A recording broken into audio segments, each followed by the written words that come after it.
You might want to ask yourself why the entire culture is utterly saturated with mass media entertainment from all sides, while the educational system in America continues its stupefying downward slide since the U.S. government decided to take over and subsidize the public school system. What your government pays for, it gets. When we understand that, then we look at government-financed institutions of education and see the kind of students and the kind of education that's being turned out by these government-financed schools. Logic will tell you that if what is being turned out in those schools was not in accord with what the state and the federal government wanted, then it would change it. The bottom line is that the government is getting what they have ordered. They do not want your children to be educated. They do not want you to think too much. That is why our country and our world has become so proliferated with entertainments, mass media, television shows, amusement parks, drugs, alcohol, and every kind of entertainment to keep the human mind entertained, so that you don't get in the way of important people by doing too much thinking. You had better wake up and understand that there are people who are guiding your life and you don't even know it. We're in a lot of trouble because you people and 62 million other Americans are listening to me right now, because less than 3% of you people read books, because less than 15% of you read newspapers, because the only truth you know is what you get over this tube. Right now, there is an entire generation that never knew anything that didn't come out of this tube. This tube is the gospel, the ultimate revelation. This tube can make or break presidents, popes, prime ministers. This tube is the most awesome goddamn force in the whole godless world. And woe is us if it ever falls into the hands of the wrong people. And when the largest company in the world controls the most awesome goddamn propaganda force in the whole godless world, who knows what shit will be peddled for truth on this network. So you listen to me. Listen to me. Television is not the truth. Television is a goddamn amusement park. Television is a circus, a carnival, a traveling troupe of acrobats, storytellers, dancers, singers, jugglers, sideshow freaks, lion tamers, and football players. We're in the boredom-killing business. But you people sit there day after day, night after night, all ages, colors, creeds. We're all you know. You're beginning to believe the illusions we're spinning here. You're beginning to think that the tube is reality and that your own lives are unreal. You do whatever the tube tells you. You dress like the tube. You eat like the tube. You raise your children like the tube. You even think like the tube. This is mass madness, you maniacs. In God's name, you people are the real thing. We are the illusion. The last thing the men behind the curtain want is a conscious, informed public capable of critical thinking, which is why a continually fraudulent zeitgeist is output via religion, the mass media, and the educational system. They seek to keep you in a distracted, naive bubble, and they are doing a damn good job of it. In 2005, an arrangement between Canada, Mexico, and the United States was made. This arrangement, unannounced to the public, unregulated by Congress, merges the United States, Mexico, and Canada into one entity, erasing all borders. It's called the North American Union, and you might want to ask yourself why you've never heard of this. In fact, there is only one mainstream reporter who has actually heard of and has had the courage to cover this issue. The Bush administration's open borders policy and its decision to ignore the enforcement of this country's immigration laws is part of a broader agenda.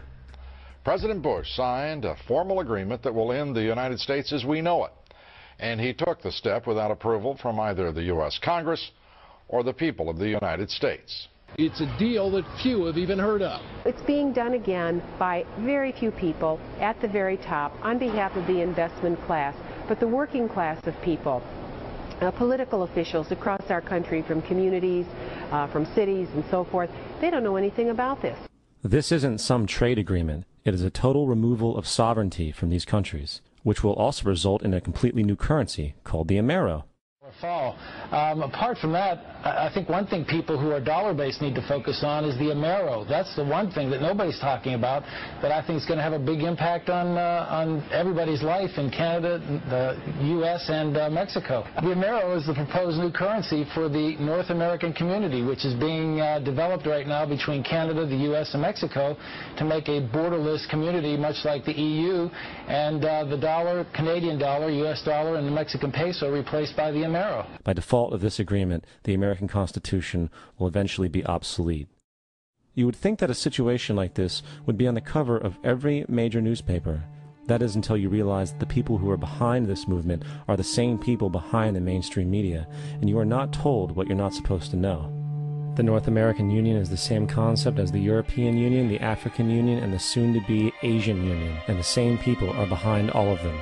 And, when the time is right, the North American Union, the European Union, the African Union, and the Asian Union will be merged together, forming the final stages of a plan these men have been working on for over 60 years.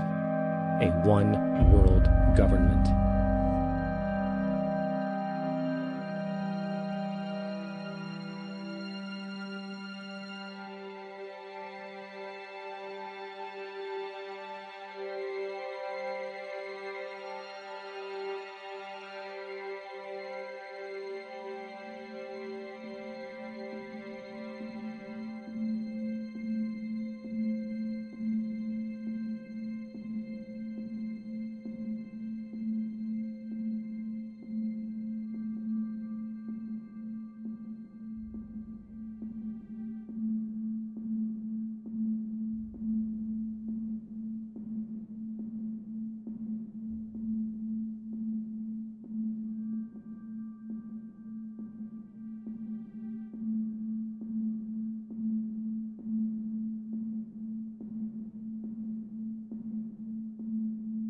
One bank, one army, one center of power.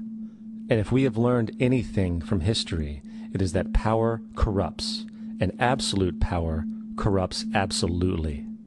This is Aaron Russo, a filmmaker and former politician. To his left is Nicholas Rockefeller of the infamous Rockefeller banking and business dynasty. After maintaining a close friendship with Nicholas Rockefeller, Aaron eventually ended the relationship, appalled by what he had learned about the Rockefellers and their ambitions.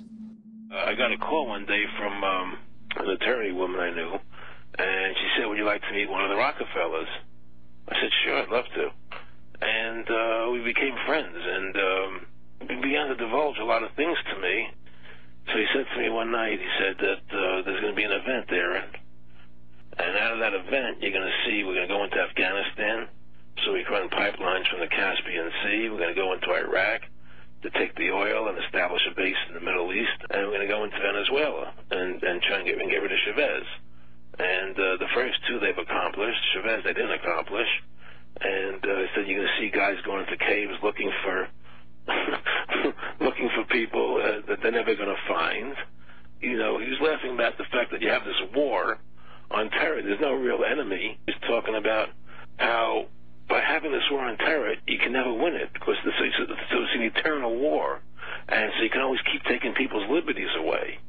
And I said, how are you going to convince people that this war is real? He said, but the media can convince everybody it's real. I mean, you know, it's just that you keep talking about things. You keep saying it over and over and over again, and eventually people believe it. You know, you created the Federal Reserve in 1913 through lies. You create 9/11, which is another lie. Through 9/11, you're fighting a war on terror, and now all of a sudden you go into Iraq, which was another lie, and now they're going to do Iran. You know, and it's all one thing leading to another, leading to another, leading to another. Now, I would say, what are you doing this for? What's the point of this thing? You have all the money in the world you ever want. You have all the power. I said, you know, you're hurting people. It's not a good thing. And he would say, what do you care about the people for? Take care of yourself and you take care of your family. And then I said to him, what are the ultimate goals here? He said, the ultimate goal is to get everybody in this world chipped with the RFID chip and have all money be on those chips and everything on those chips. And if anybody wants to protest what we do or violate what we want, we just turn off their chip.